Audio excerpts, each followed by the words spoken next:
This is actually an upgrade for me. The first place I ever owned was in Europe, and I had 180 square feet to call my own. So by those standards, this is palatial. I bought the unit pre-construction, which gave me a good opportunity to work with the builder on modifications. With the use of furniture, and you can see it in the living room, I, like most designers, like to elevate furniture from the floor, and that allows those sight lines to go from baseboard to baseboard. But I paired it up with some heavier elements like the coffee table, which happens to be really, it weighs a ton, but it's petrified wood, and I like that balance between light and heavy. The kitchen is entirely redesigned. The fridge used to be on the right-hand side, and I still don't to this day understand how I would have been able to open the fridge door more than 90 degrees, but ultimately that was the design. I worked with it to redesign the kitchen altogether so that I would allow that void where the fridge would have been to now be an appliance stack with additional storage, and that allows me to put appliances that I would have otherwise put on the countertop nicely hidden away, but still available for plug-in and for use for every day. I devised an extra piece of quartz to go over the cooktop when not in use. It doubles the space that I can lay out food and drinks for guests. I used an entirely different surface for the island. That was a natural stone quartzite, and I really like the textured hone look to it. On certain angles, when the light hits it, a lot of the veins are in fact indented, and it looks almost like a skating rink, so I was pleased that I was able to contrast those two materials. This is definitely one of my favorite pieces, and what really helped to install it the way I wanted to was the drop ceiling. It hides and conceals all the componentry and guts that you don't want to see, and it also allowed me to position the light exactly where I wanted to. You can see the varied heights. It lends to it being nice and quirky, but also very modern and very architectural.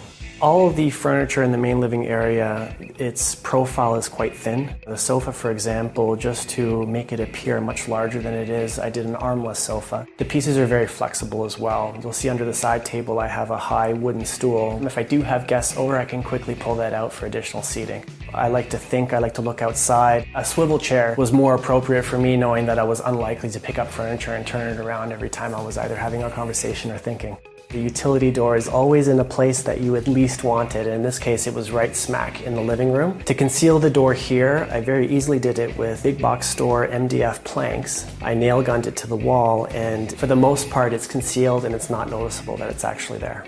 I think every good living room should have a fireplace if possible. The design is quite unique. It perks people's interest as they walk in because they haven't seen it before, and it's a nice touch, I think, in the space. While I wish I had deeper pockets to do more substantial artwork in the living area, I think the solution that I found, which would cost me next to nothing, is a very quirky way for me to infuse some personality in the space. And then I paired it with two photographs that my father took, in fact, from 1969 on lunar landing, just to make it a little bit like a quirky combination.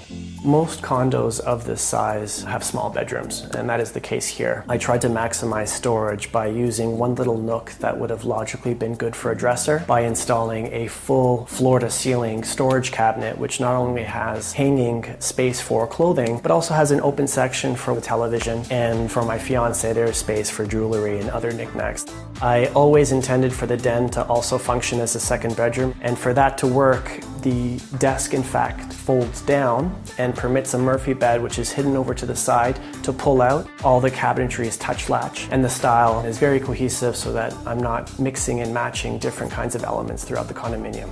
I wanted to offer some space where people could hang a jacket or hang an umbrella, and this was one solution that I came up with. These are really great. They're designed by Tom Dixon, and I think they just add a splash of color in the kitchen that is very quite muted and modern.